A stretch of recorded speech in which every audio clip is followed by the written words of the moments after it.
Hi everyone! For those who don't know me, my name is Anna. I have this pregnancy channel to kind of document my pregnancy, which is actually my second pregnancy. I suffered a stillbirth of September of last year, September 2013. And I had been promising to kind of tell my story, and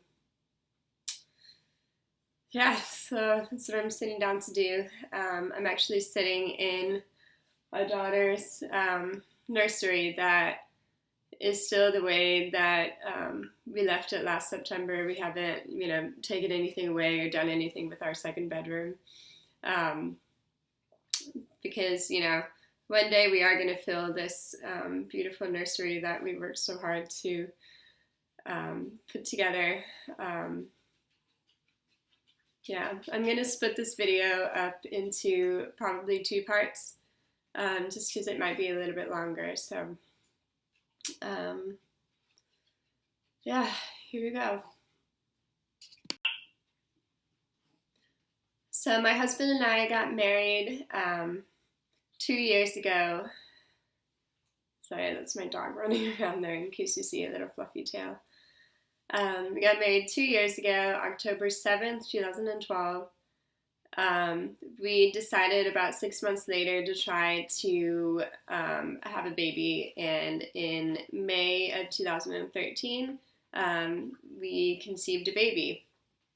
It was the most amazing feeling to find out that we were pregnant. It's something that I dreamed of ever since I was little. I'm the oldest of four kids, so I've always kind of had that like mothering, like nurturing thing about me. So when I found out that we were pregnant, it was a little hard to believe at first. So I took probably, 10 pregnancy tests like you do to really like make myself believe it. And yeah, and then I was pregnant and so happy, so unbelievably happy. I had a super healthy pregnancy. I was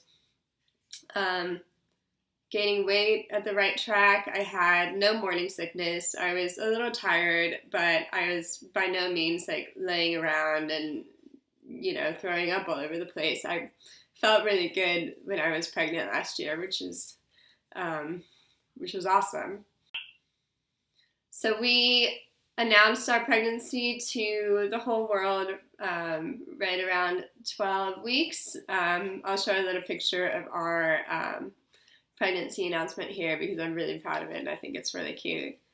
And at, I believe, 15 or 16 weeks, we went to one of those like fun ultrasound places to find out the gender of our baby, because we had an appointment at 22 weeks, which was going to be our anatomy scan, and it was so late, and I was so excited to find out what our baby was. I was totally sure that it was going to be a boy. I just felt it in my bones. And I had no morning sickness, which my mom has 3 girls and 1 boy. And she had no morning sickness with the boy, but lots of morning sickness with the girls. And some people said that by the way that I was carrying my bump, that it looked like a boy bump.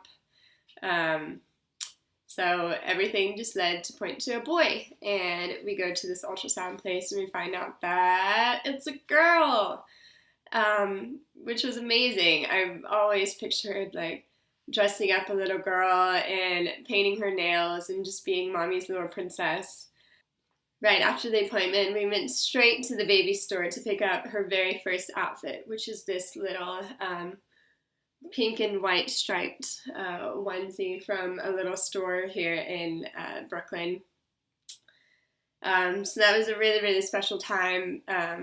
You get it kind of seems a little more real once you know what the gender is, and you can start thinking about names, and you kind of have a vision for what this baby is going to be. So a couple of weeks later, at 22 weeks, we go in for our anatomy scan. And for those of you who don't know, an anatomy scan is basically where you go from the top to the bottom in one pretty long-lasting ultrasound. Go and check everything from like the brain to the heart to the spine. I don't know, pretty much everything. That's usually whenever you find out the gender, but we kind of cheated and found out before that. So you usually have that at 20 weeks, but our scheduling was a little bit off, so we ended up doing it at 22 weeks. The place that I was going to didn't have an ultrasound at the doctor's office. It's like two separate places. So my husband is there. We're getting everything checked out. Everything looks great. The ultrasound technician all of a sudden stops her scan and is kind of zooming in on one place, looking like really, really closely, and kind of stops talking.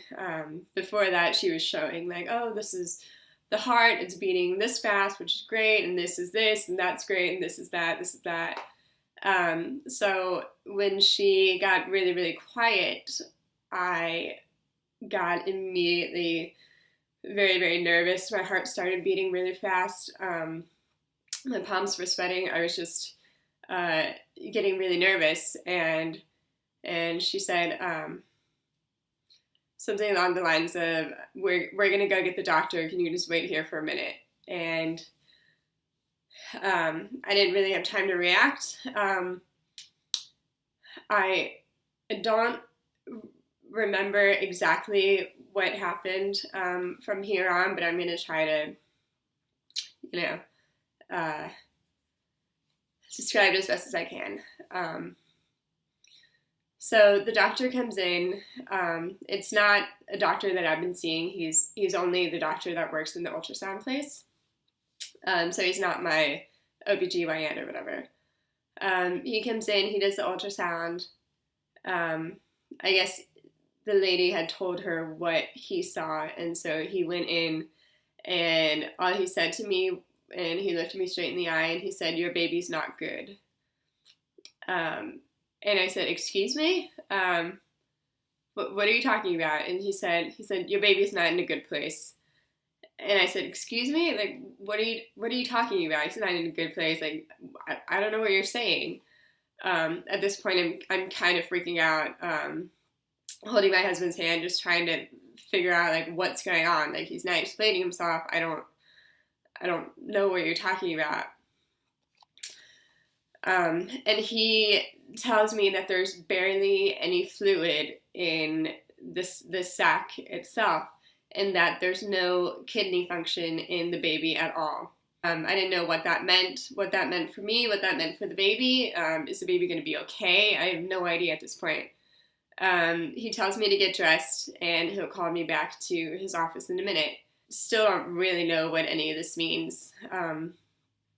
Eventually, what seemed like forever, which was probably just a couple of minutes, I have no idea at this point, the doctor calls us back in. And we go back to the back, and we find out that there's no fluid left in the womb at all, and the kidneys in my baby are not working. And that's kind of where he left it. So this is our little anatomy lesson. When your baby is in the sac between basically, when the sac is formed, which is very, very early, to about 15 weeks, the mother makes all of the amniotic fluid that is inside of the sac.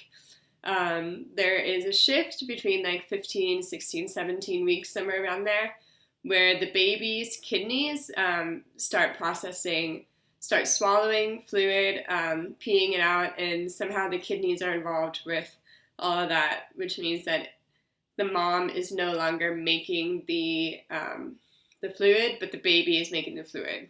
So, which means that between, 15, 16, 17 weeks, whenever that was, until 22 weeks where I was, there was basically everything was growing, but there was a tiny, tiny amount of fluid, the same amount that was, you know, many weeks prior, when obviously the baby has grown a lot since then. End up, long story short, finding out that there is a genetic syndrome in my family, which is called Bohr syndrome, which means brachioautorenal syndrome, BORS syndrome, which basically affects your ears and your kidneys. So for those of you who have been watching my videos knows that when I have been doing my bump shots, you see a very large scar on the side of my waist. So here you can see that scar that I'm talking about. So that scar is from a polycystic kidney that I was born with. At 2 weeks old, I had that kidney removed. I also have a little bit of a hearing loss, mainly in my left ear. There's no reason you would ever think that those two things actually belong together, which apparently they do with this syndrome. So for me, one of my kidneys was really messed up. The other one was totally fine. And in the spectrum of this disorder, I was kind of on, you know, the worst half of the scale. With the case of my daughter, that's pretty much the worst case scenario, where both kidneys don't work. So being given that news, we now know that neither of her kidneys work. We go to multiple appointments with multiple specialists, getting all of the opinions that we can, and basically everyone told us that there's no possibility for this baby to survive. And moving forward with this pregnancy is actually dangerous for myself. I know that this next part is probably going to be very controversial, so I ask that, you know, if you have negative things to say, please don't say it. I'm gonna shut this video off now. So this was kind of the precursor to our stillbirth, and yeah, click on to the second video if you'd like to follow along again. Thanks.